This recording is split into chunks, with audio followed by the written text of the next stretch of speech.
त्रिस्तरीय पंचायत चुनाव को लेकर सभी प्रत्याशी अपने अपने रेस में हैं और इन जीत संख्या 23 के युवा एवं कर्मठ उम्मीदवार आनंद सांडिल जी के पास पहुंचे हुए हैं और उनसे जानते हैं कि ये किन किन मुद्दों को लेकर चुनाव मैदान में आए हैं, युवा भी है और क्या सोच लेकर आए हैं, इसके बारे में जानने का प्रयास हम करते हैं। आनंद सांडिल जी बताएंगे क्या सोच लेकर आप चुनाव मैदान में उतरे।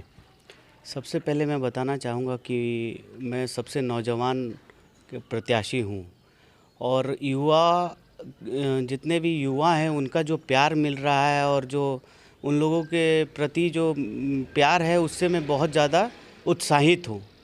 और जहाँ तक कार्य का बात है, विभिन्न पंचायतों में मैं घूमा और लोगों का कहना था कि एक शिक्षित युवा चाहिए और पूर्व में भी हमारे परिवार ने कार्य शिक्षा के क्षेत्र में और कई क्षेत्रों में काम किया हुआ है, इसलिए मैं आगे बढ़ के उन लोगों के साथ मिल के जो भी मुद्दे हैं उसमें मैं काम करना चाहता हूं।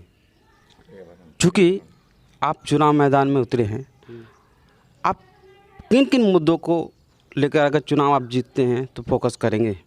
सबसे बड़ा मुद्दा है विस्थापन का। हम 17 मौजा के जितने भी ग्रामीण हैं, यहाँ पे हमारा BCCL ने 89 में और 90 के बीच में 17 मौजा से 1700 कुछ एकड़ 1790 एकड़ ज़मीन जो है ली थी, जिसमें हम लोगों को रोज़गार नहीं मिला और हमारा ज़मीन को भी हम ग्रामीणों को यूज़ करने के लिए नहीं मिल रहा है। वो सबसे बड़ा मुद्दा हम लोगों के लिए, उन विभिन्न किसानों के लिए मैं उसको ज़ोर शोर से उठाना चाहता हूँ। और भी कई मुद्दे हैं, जैसे कि आपका प्रदूषण एक बहुत बड़ा मुद्दा है। आप रोड में चलिएगा, इतनी गाड़ियां चल रही हैं, ना उसे ढका हुआ मिलता है और उसे सेहत में बहुत बड़ा असर पड़ रहा है। इसलिए प्रदूषण एक बहुत बड़ा मुद्दा है। जल संकट भी, जल संकट आप देख रहे होंगे, गर्मी के दिन में लोग परेशान हैं। फिर मैं आ जाता हूँ, हमारे ही पंचायत की बात करता हूँ। एक धनबाद लेवल का एक माडा अस्पताल है जो बंद हो गया है, उसको अभी कुत्तों के लिए यूज़ कर रहा है, उस स्टरलाइज करने के लिए। इंसान इतनी तकलीफ़ में दूर PMCH जाना पड़ता है, जहाँ यहाँ बेहतर सुविधा हमें मिल सकती थी। बलियापुर यहाँ से 8 किलोमीटर है। इस क्षेत्र की बात करता हूँ। प्रधान खंडा में मैं जाता हूँ तो एक बहुत बड़ा लोग परेशान थे कि एक, आप जान रहे होंगे कि लोगों ने एक पोस्ट ऑफिस घोटाले के बारे में आपने सुना होगा, उसमें लोग काफ़ी परेशान हुए। उसमें लोग मुझे संपर्क किए, हमने उसे उच्च स्तर पे लेके गया और मैं चाहता हूं कि उसे और भी लोगों को न्याय मिले उसमें।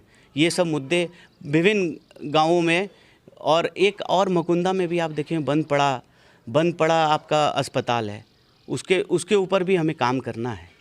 शिक्षा और स्वास्थ्य, ये मेरा सबसे बड़ा मुद्दा है।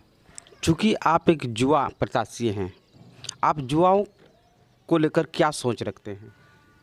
युवाओं, मैं बोल रहा हूँ कि ये कोलियरी क्षेत्र है हमारे, जो अगल बगल में, यहाँ रोज़गार की कमी है।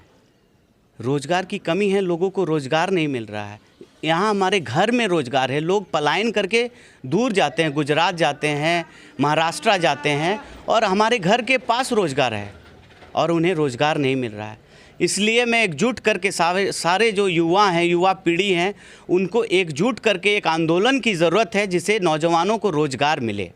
ये सबसे बड़ा मुद्दा है मेरे लिए। युवाओं को मैं मैसेज देना चाहता हूँ। कौन सा सिंबल आपको मिला है? मेरा एयर कंडीशन छाप है और 1 नंबर पे मुझे मिला है। लोगों का किस तरह का समर्थन आपको मिला? आभार, मैं बहुत खुश हो रहा हूँ। मैं अभी तक 5 पंचायत घूम चुका हूँ, जिसे मैं डोर टू डोर कंप्लीट कर चुका हूँ, और लोगों के प्रति जो सम्मान और मतलब कि प्यार मिल रहा है, उससे मैं इतना ज़्यादा खुश हूँ कि मुझे लग रहा कि मैं भारी मतों से मैं जीत रहा हूँ।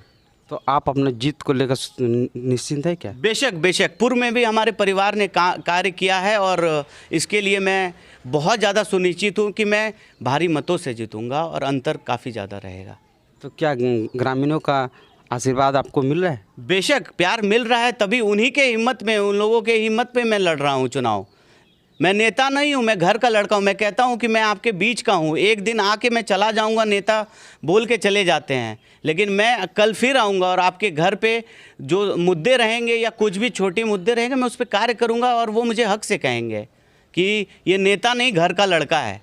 इसलिए मुझे बहुत ज़्यादा प्यार मिल रहा, मैं इससे बहुत ज़्यादा उत्साहित हूँ। और मेरे पीछे आप देख रहे होंगे नौजवान हैं, ये भी काफ़ी उत्साहित हैं। अगर आप चुनाव जीतते हैं तो महिलाओं को स्वावलंबी बनाने के लिए आप कौन सा पहल कीजिएगा?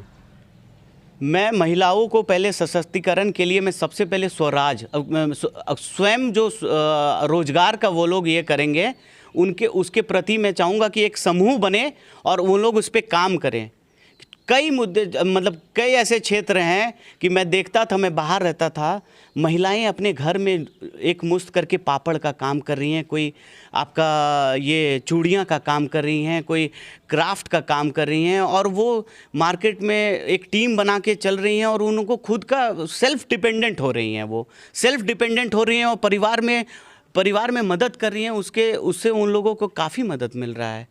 तो मेरे लिए वही है कि वो अपना समय निकाल के महिलाएं अपने मतलब रोजगार के प्रति जो अपना समय बच्चों को और घर के लोगों को समय जो बीच में बचता है उसमें अपना समय निकाल के सेल्फ एम्प्लॉयमेंट की मैं बात करता हूँ। तो क्या आप अगर चुनाव लड़ रहे हैं तो आप अपने विरोधी के रूप में किसको देख रहे हैं? मैं तो विरोधी, सब मुझसे बड़े हैं, मैं सबका सम्मान कर रहा हूँ। विरोधी मैं किसी को नहीं मानता हूँ। मैं युवा हूँ और जो मुझे प्यार मिल रहा हूँ, मैं सुनिश्चित हूँ कि मैं जीत रहा हूँ और काफ़ी अंतर से जीत रहा हूँ। जी धन्यवाद।